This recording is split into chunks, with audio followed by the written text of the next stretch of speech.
Enquanto você se esforça pra ser um sujeito normal e fazer tudo igual,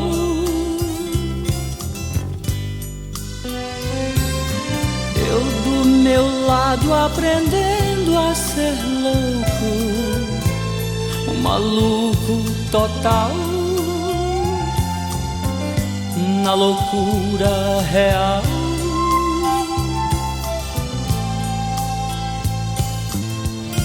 Controlando a minha maluquez, misturada com minha lucidez, vou ficar com certeza maluco, beleza, eu vou ficar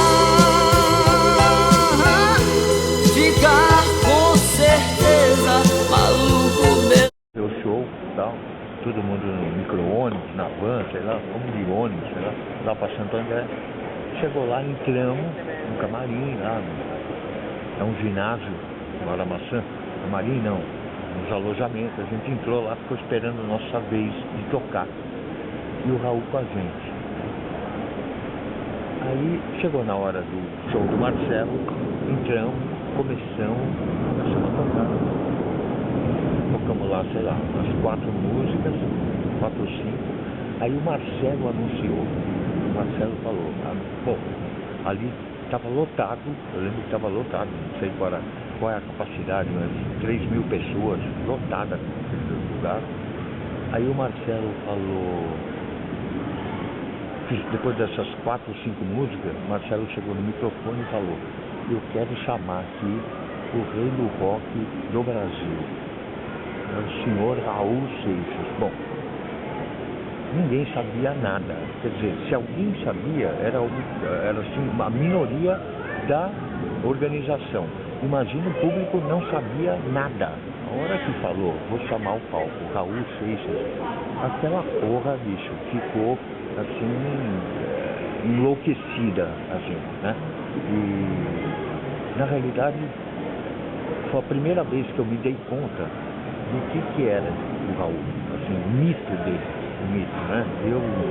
Eu diria que, assim, uma análise pessoal, o Raul, como pessoa, era um cara extraordinariamente, era assim, um cara inteligentíssimo, culto,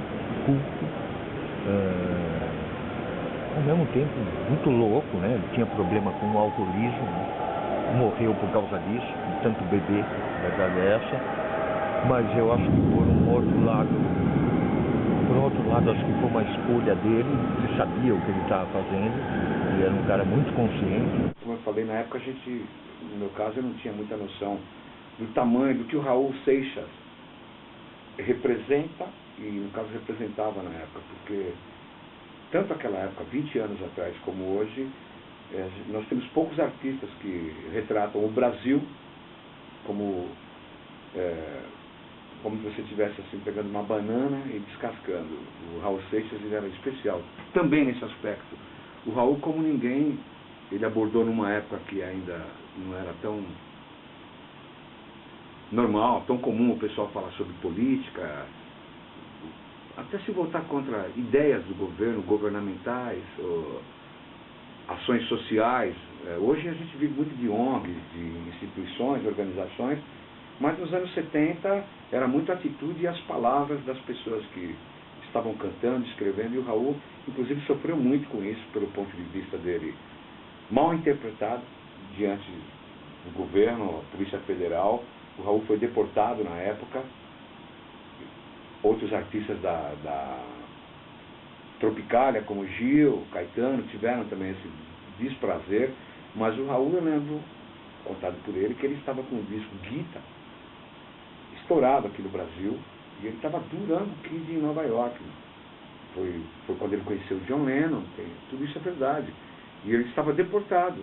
Foi às custas desse sucesso do Guita que o Brasil recebeu o Raul de braços abertos de volta, e fez muito bem, porque, voltando no que ele estava falando, no que diz respeito a retratar o Brasil, no que diz respeito à parte social, à parte política, a nossa parte de plantas, de frutas. O Raul Seixas, a gente tem muito aquela ideia bonita, quando fala da Carmen Miranda, aquela imagem das frutas, da banana, aquele chapéu da Carmen Miranda. O Raul era tudo isso e um pouco mais, porque numa época que o rock estava engatinhando, que no Brasil, no mundo, já estava batendo forte, mas aqui no Brasil era a bossa nova, era o samba, era o pessoal de mais idade sabe ao que eu estou me referindo.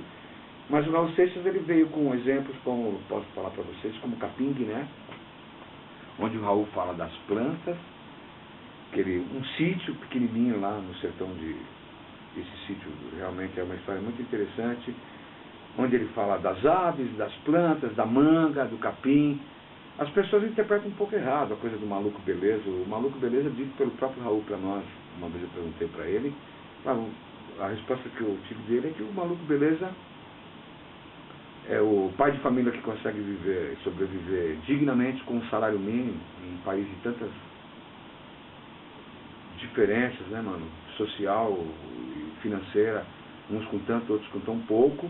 O que ele se referia era o cara que consegue fazer mágica, a magia do milagre dos peixes, dos pães, né? Então isso o Raul já naquela época, ele falava muito sobre nossas cores, sobre nossas frutas. O Raul foi um dos primeiros a levantar, não contra o governo, mas sim contra o que se é colocado ao povo. Um cara com uma visão muito lúcida das coisas, né? E uma visão de mundo, de Brasil, né? Você pega certas músicas, Aluga-se, por exemplo, é uma coisa muito atual, uma coisa atemporal, né? E, porra, você vê o que acontece na Amazônia, hoje em dia, parece que é uma música que foi feita ontem, né? E outras músicas, sei lá, Ouro de Tolo, é muito louco. Se a gente for analisar as letras do Raul, sei lá, eram coisas muito inteligentes e muito pertinentes até hoje, né? Então ele passeava do cotidiano, sei lá, pela política, um pouco de política, filosofia, muita filosofia, um pouco de esoterismo, quer dizer, as letras dele, os assuntos abordados eram bem amplos, é isso que eu acho. E, sei lá, eu acho que a importância dele como artista para o Brasil é indiscutível, né? Tocar com o Raul foi tudo isso aí. Raul Seixas continua vivo. Vocês podem ver, todos os anos tem a passeata em homenagem ao Raul. O Raul Seixas, eu costumo dizer, é uma essência que ninguém colocou ainda dentro de um vidrinho, porque se fosse um perfume ia vender muito. O problema não é Ivete Sangalo, gente, é o que vem depois dela. A parte maluca era, eu diria que não era maluco à toa, era maluco sério, acaba sendo sério, sabe? Era um maluco de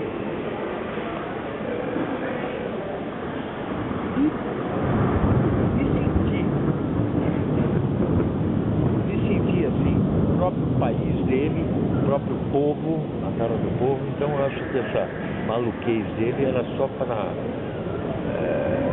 tornava mais lúcido a visão dele de mundo de um modo geral.